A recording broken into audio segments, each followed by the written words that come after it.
Assalamualaikum warahmatullahi wabarakatuh. Kami dari kelompok 5 kelas G218 Pendidikan Agama Islam akan mempresentasikan mengenai konsep manusia sebagai hamba dan khalifah Allah di bumi. Yang pertama ada Cintania Putri Yuniartika dengan NPM 062.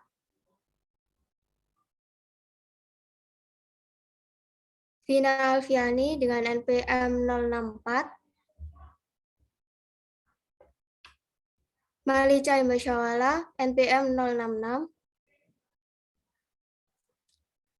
Desita Syafa Kurniasari dengan NPM 082.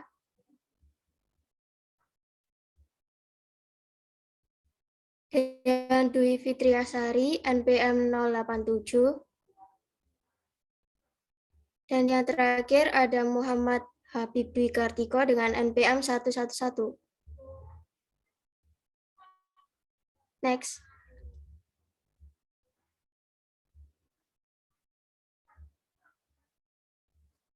Subbab pertama akan dijelaskan oleh rekan saya. Silakan Habib. Ya, manusia dalam Al-Quran. Kata manusia dalam Al-Quran diwakili oleh beberapa kata, yaitu abdun atau hamba, al-insan atau manusia, an-nas atau masyarakat atau sekelompok manusia, Bani Adam atau keturunan Nabi Adam, khalifah fil ard atau khalifah di bumi, dan bashar atau makhluk biologis. Masing-masing dari 6 istilah ini merupakan representasi dari 6 karakter dasar manusia yang jika digabungkan sampai pada kesimpulan tentang hakikat manusia. Bisa dilanjutkan.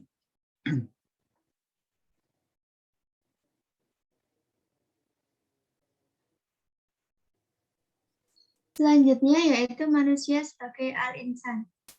Kata insan identik dengan kesempurnaan manusia sebagai makhluk yang berakal, berbicara, dan menentukan kebaikan suatu perkara. Kata insan merupakan gambaran manusia dengan segala potensinya, baik dari sisi positif maupun negatifnya, dengan kelebihan dan kekurangannya, baik yang secara zahir maupun batin, fisik maupun mental. Selanjutnya ada manusia sebagai anas atau masyarakat atas kumpulan manusia.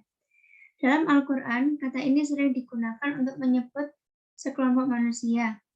Dalam surat Hujurat ayat 13, secara jelas disebutkan bahwa yang dimaksud anas adalah makhluk yang diciptakan bersuku-suku, berbagai macam budaya, dan adatnya untuk menunjukkan hakikat manusia sebagai makhluk sosial yang saling membutuhkan dan tidak dapat hidup sendiri.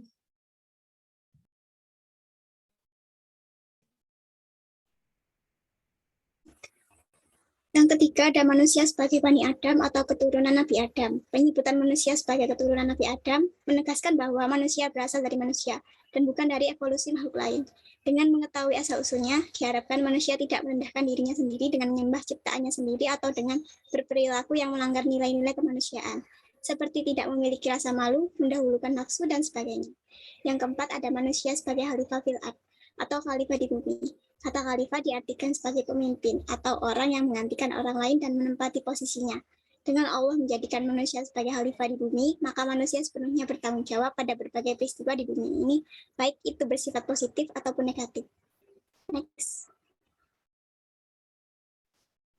Yang kelima ada manusia sebagai al-bashar atau makhluk biologis. Secara umum, gambaran manusia dengan kata ini adalah makhluk berjasad dengan segala potensi dan kebutuhan biologisnya, seperti mampu berjalan, tumbuh, makan, berparas tampan, dan lainnya. Sebagaimana yang tercantum dalam surat Ali Imran ayat 47, surat Yusuf ayat 31, dan surat Al-Kahfi ayat 110. Selanjutnya akan dijelaskan rekan saya.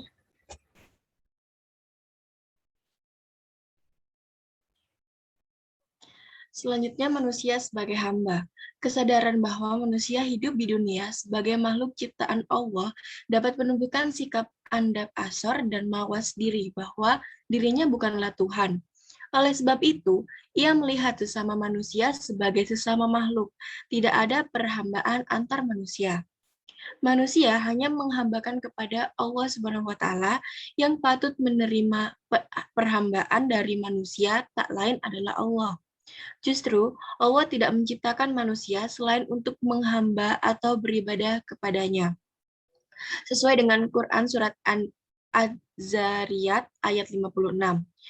Bentuk kejadian manusia adalah yang paling baik, seperti dalam firman-Nya, sesungguhnya kami telah menciptakan dalam bentuk yang sebaik-baiknya.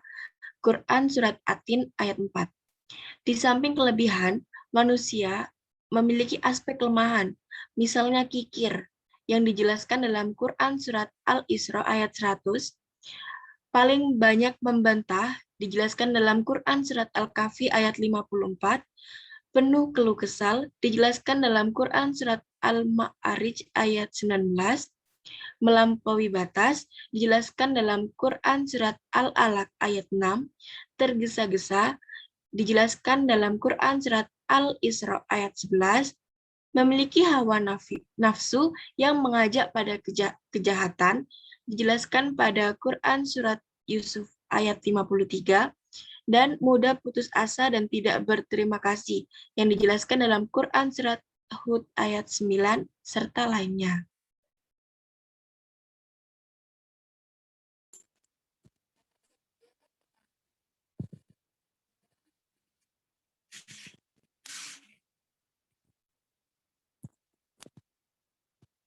Manusia sebagai khalifah. Secara istilah, khalifah dapat diartikan dalam dua pengertian yang berbeda, yaitu khalifah dalam arti pengganti atau penghuni bumi Allah dan juga khalifah sebagai kepala negara.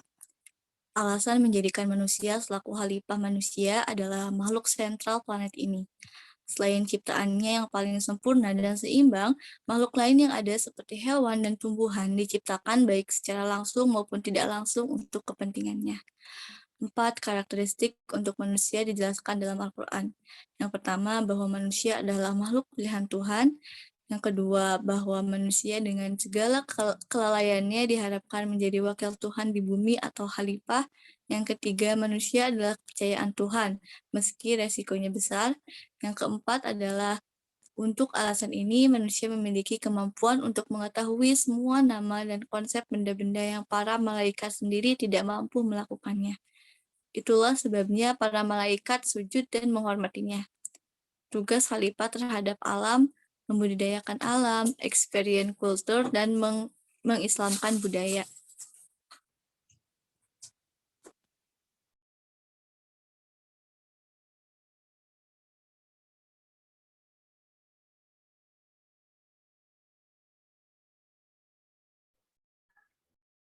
Baik, dari materi yang telah dijelaskan oleh rekan-rekan saya, kita dapat menarik suatu kesimpulan. Peran manusia adalah sebagai hamba dan khalifah. Sebagai hamba Allah, posisi manusia adalah sama dengan makhluk-makhluk lain. Hamba Allah yang baik senantiasa tunduk dan taat kepada Allah sehingga ingat bahwa ibadah secara bagus dan istiqomah itulah tujuan penciptaan dirinya. Selain peran sebagai hamba yang bersifat vertikal, manusia juga mempunyai peran horizontal, yaitu sebagai khalifah Allah di muka bumi.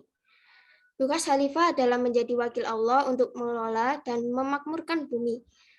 Karena Allah telah menyediakan semua yang ada di bumi untuk kesejahteraan manusia, sehingga manusia harus merawat dan melestarikan segala fasilitas dari Allah sebagai bentuk syukur sekaligus pelaksanaan peran kekhalifahan. Sekian dari kelompok kami. Jika ada kesalahan dalam penyampaian materi, kami mohon maaf yang sebesar-besarnya. Terima kasih. Wassalamualaikum warahmatullahi wabarakatuh.